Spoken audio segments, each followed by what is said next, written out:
The Raven by Edgar Allan Poe. A Robin Reads audiobook.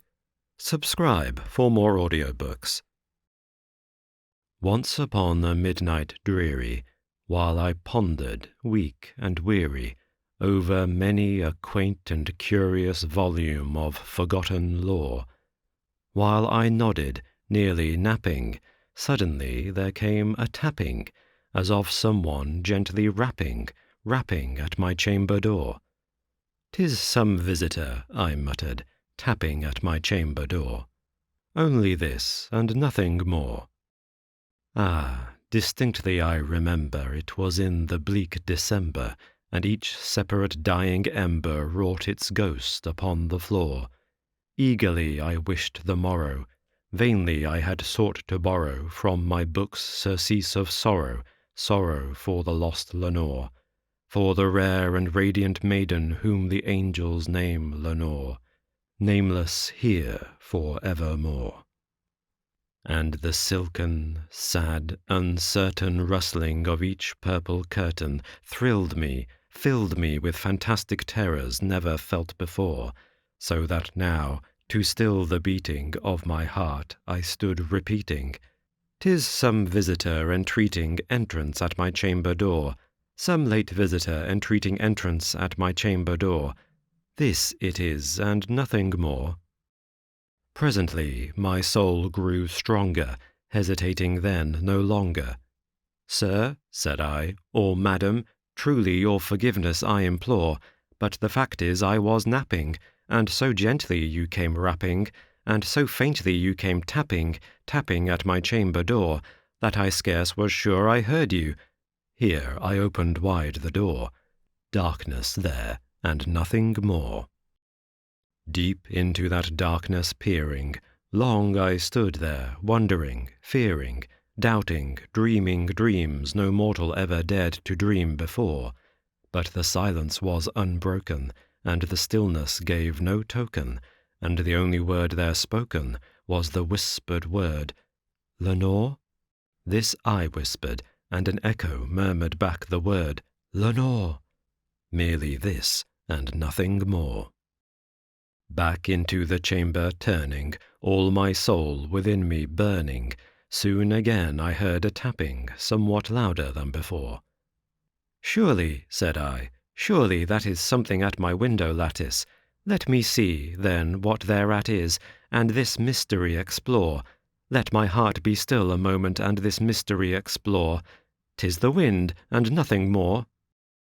Open here I flung the shutter, when, with many a flirt and flutter, in there stepped a stately raven of the saintly days of yore. Not the least obeisance made he, not a minute stopped or stayed he, but, with a mien of lord or lady, perched above my chamber door, perched upon a bust of Pallas just above my chamber door, perched and sat, and nothing more. Then this ebony bird beguiling my sad fancy into smiling, by the grave and stern decorum of the countenance it wore, "Though thy crest be shorn and shaven, thou," I said, "art sure no craven, ghastly grim and ancient raven wandering from the nightly shore.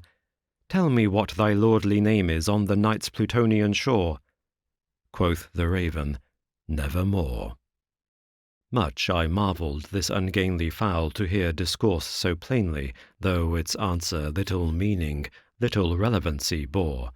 For we cannot help agreeing that no living human being ever yet was blessed with seeing bird above his chamber door, bird or beast upon the sculptured bust above his chamber door, with such name as Nevermore. But the raven, sitting lonely on the placid bust, spoke only that one word, as if his soul in that one word he did outpour. Nothing farther then he uttered, not a feather then he fluttered, till I scarcely more than muttered, "Other friends have flown before, on the morrow he will leave me, as my hopes have flown before." Then the bird said, "Nevermore."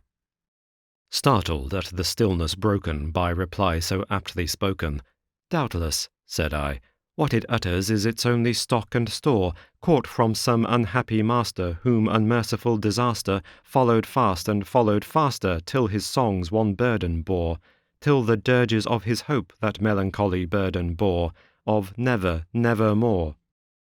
But the raven, still beguiling all my fancy into smiling, straight I wheeled a cushioned seat in front of bird and bust and door.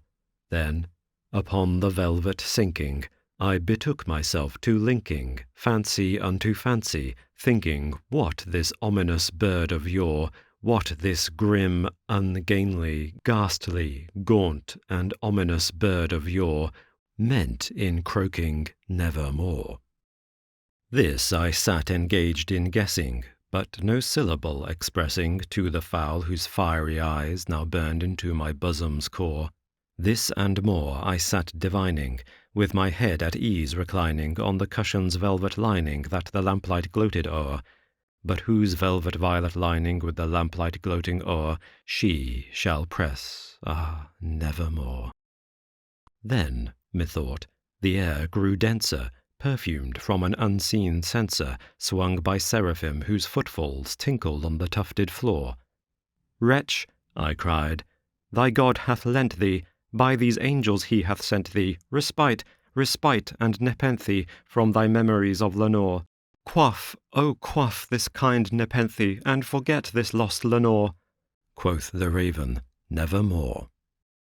"Prophet," said I, "thing of evil, prophet still, if bird or devil, whether tempter sent, or whether tempest tossed thee here ashore, desolate yet all undaunted, on this desert land enchanted, on this home by horror haunted, tell me truly, I implore, is there balm in Gilead?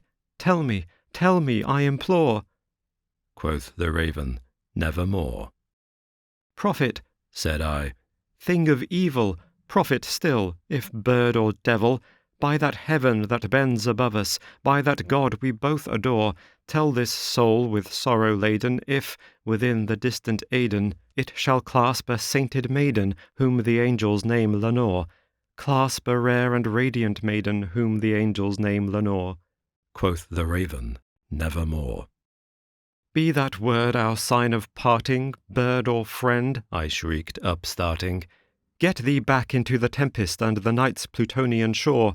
Leave no black plume as a token of that lie thy soul hath spoken. Leave my loneliness unbroken. Quit the bust above my door. Take thy beak from out my heart, and take thy form from off my door." Quoth the raven, "Nevermore." And the raven, never flitting, still is sitting on the pallid bust of Pallas just above my chamber door, and his eyes have all the seeming of a demon's that is dreaming, and the lamplight o'er him streaming throws his shadow on the floor, and my soul from out that shadow that lies floating on the floor shall be lifted nevermore.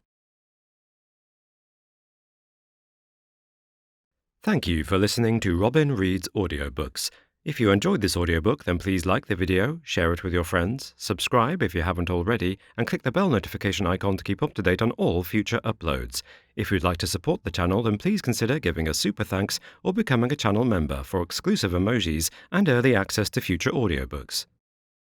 These audiobooks will also become available on Spotify, Bandcamp, Audible, and other audiobook platforms.